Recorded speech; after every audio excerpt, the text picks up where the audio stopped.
So what is the origin of ZATORI Films, and how were you able to be a founder and build it to what it is right now? Okay, that's a good question, Pat. Thanks for that question. Actually, it started with a dream, right? I've been in the acting business for a long time, and I decided to go behind the lens this time. So I partnered with a few filmmakers from Chicago, and we started this, production company. But that did not work out. Unfortunately, sometimes, I work with a bunch of men, so sometimes the ego is a little bit up there.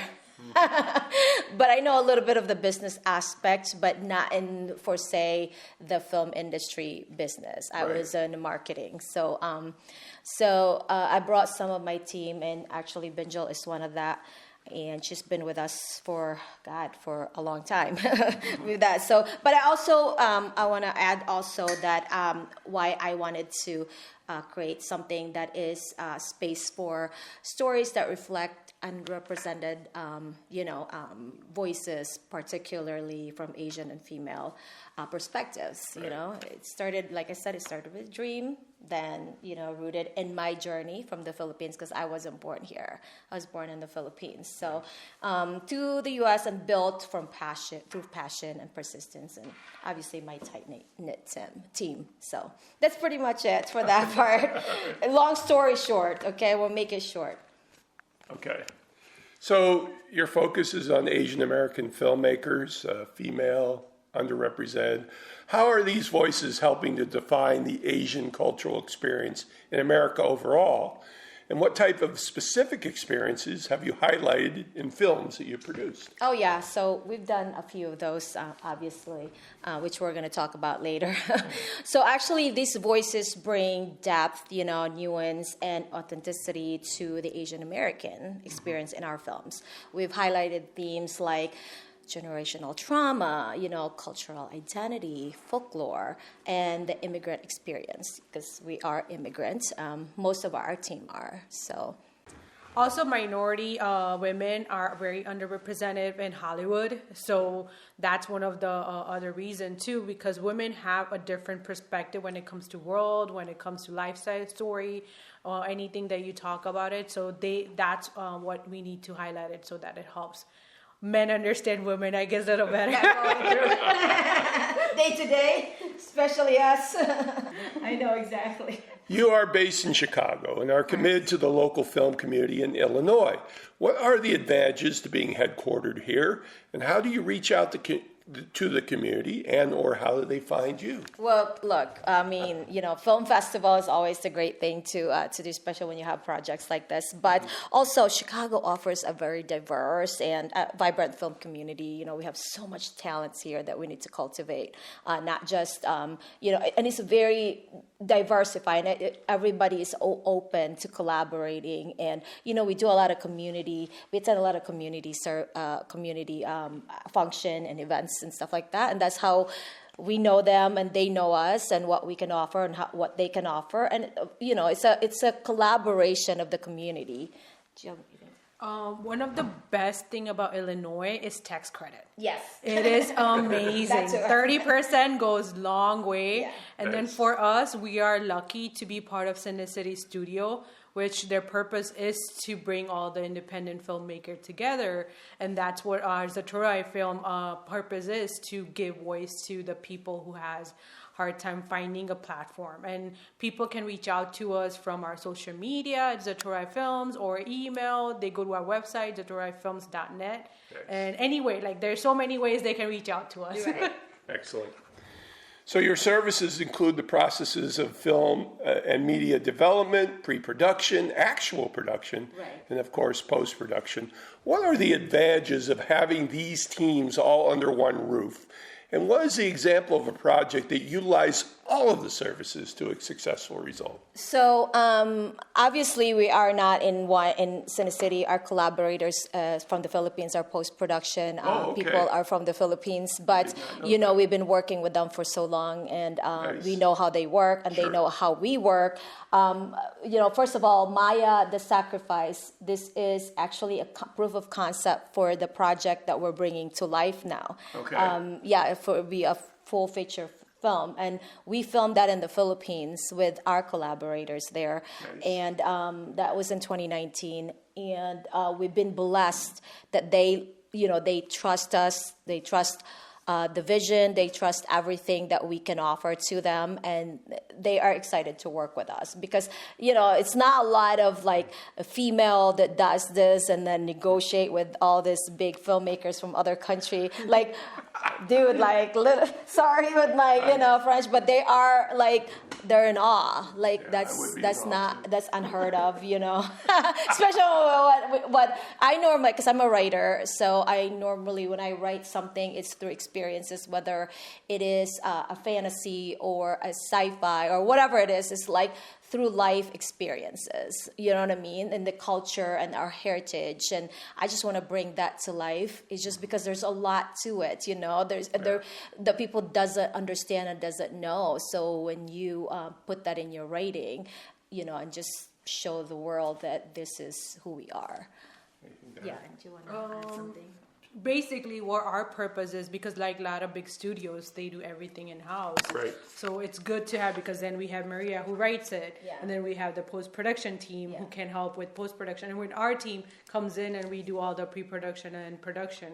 So it's nice to have like our independent studio here that we don't have to go somewhere and look for it. That's why it's good to have everything under one roof.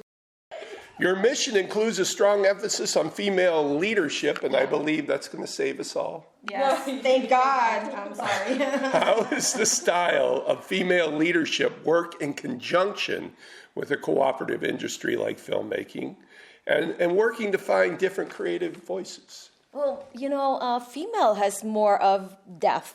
I don't know. I'm not bashing any of our counterpart male, but we have more depth, right? And we're emotional. We have all of those, and we want to collaborate with other women that wanted to tell their story, because there's not a lot of us out there. And I know that we came a long way for being a female filmmakers, and on top of that, minority, right? We came a long way getting to where we're at now, but it's still not balancing out with our male counterparts. So, we have more empathy. You know what I mean? Like, it's for them, we're more trustworthy. I guess that's the right word. I don't know if it makes sense. I know you said that first, right? So we're more approachable than a lot of our male counterpart. Right. I know there's a lot of male out there that very talented, and we're not trying to put that. You just happen to have female leadership. Right, correct. Especially in what we do, because I've written a lot of like fantasy fiction, fantasy, sci-fi and all that stuff, because, there's not a lot of female, Asian female that does that. And I'm one of those. I love that, stepping away from, from day-to-day life and be in my own world and create that world through my writing. Yeah. I would say if people are looking for, like, especially women, if they're looking for to connect with other filmmakers, social media is the best thing you can do, or film festival too. And then you can look for, there are groups like Women in Filmmaking. You can search for that, and they can connect with that. That's how we find our other female collaborators. Exactly. As the world changes and evolves, what do you think is happening in various Asian cultures that you work with, in the sense of how they are viewing what is happening in their native lands and in America right now? Well, Asian communities are reclaiming their narratives, right? Okay. That's what everybody's doing nowadays, balancing the pride and the heritage with the current global issues that we have, right? So there's a lot of growing urgency to tell their story about their culture, because there's a lot to learn. And I know the social media is helping now, I wanted to go to this certain country. What is it? What it's like to be in that country? Right. because everybody has their own, their own things to offer. Now, in Western world, everybody's so busy that there's really not much time to take a breather and get to know that person next to you, right? Because we're always like hustling. I mean, sometimes we have to stop too, because I'm starting to do that because I'm always busy. It's like I need to like sit down and pause for a second. But yeah, it's time to bring what we can offer to the world, because our world is a beautiful thing, and if we all just learn from each other, it really is a harmonious, country. I mean, world, if we do that. So yeah, no, 100%, because then it helps us to kind of talk about hard subject too. Yeah. Entertainment is the best way to open up conversation and not get on to fight with it. Even if it's politics or religion, entertainment way, that's what our purpose is, because we are also dedicated to mental health.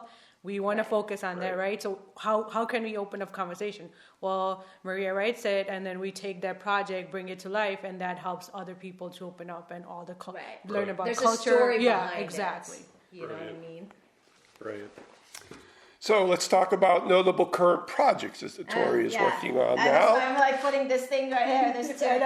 And what's the next major project that is closest to being launched? So, so right now we're developing a TV series, The Myths Beneath, and that's very important to us because it's about global issues, their culture, heritage, the mythology behind, because I love all that kind of stuff. Fantasy is like my thing to write, and so we are in early stage of pre-production for Maya. So we actually, that project, we did the short teaser for it in 2019, and during pandemic, because we got locked down, so we put it at a film festival, and we are actually happy to tell anyone, your audience, that we won over 200 awards just out of that little piece of concept that we have. So now it's time to bring that to life. And obviously it dedicated to mental health, like Binjal was saying. It's a great opener to what the movie is all about. Although it is a horror fantasy, it is some type of, so it's more of a metaphor for a person that's going through it and the caregivers that's helping out their loved ones, that are going to mental health,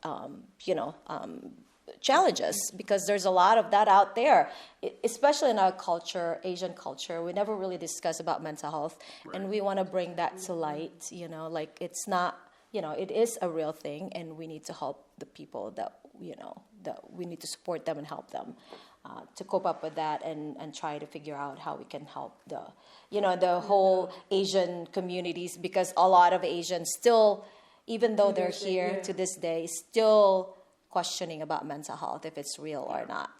Just one small thing.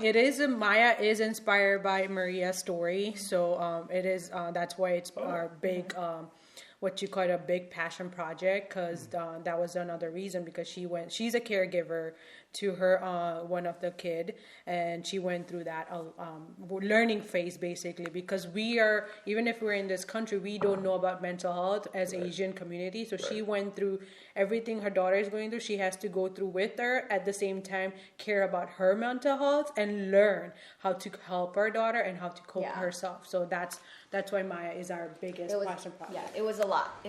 But that's why I don't talk much about it, because it makes you cry sometimes. Like, how did I survive after all these years that I went through this stuff? Especially when you're a single parent. It was so tough. Like, it takes a lot out of it. It was a lot. But incredible. thank God and you're doing this as well. Yeah, and this is my healing. She's thriving. Yeah, this is my healing power. Writing is my healing. Beautiful. Thank you. So finally, and you both can answer this question, when you think about your love for film production and creation, what's the first thing you think about, and why? Well, I said that earlier, storytelling for me is healing, right? When I'm in my zone, this brings me to a different world, right? that's for me. Heal, connect, and inspire. This is my true why I wanted to be a storyteller and I wanted to be in this industry. Because, sometimes when you just talk about it, people sometimes don't listen to it, but when you put it in a bigger and an exciting film like this, right. It was like, oh, shoot, that makes sense, especially with the young generation, right. Like they have a very short span, attention short, you know what I mean? Yeah, so it's like, so which why we decided to make it into a fantasy, because a lot of times when you do films for mental health, it's all about like the drama or what you're going through, and everybody does that. So I wanted something different where the young generation could sit down and comprehend on what's going on. Yeah, for me, it's I can describe it like love, power, and empowerment. Mm-hmm. Love because it can show so much stories, and you can connect so many people, communities. Power because that saying, pen is mightier than the sword. For us, camera is mightier than sword. Yeah. With our camera, we can give power to people to open up, to talk, and just put a spotlight in any issue they have, and empower filmmaker, especially minority female, that hey, it's not men's world, it's women's world too. Let's create an equal world where it's not men or women, just empower everybody. This is Patrick McDonald for HollywoodChicago.com. Copyright 2025.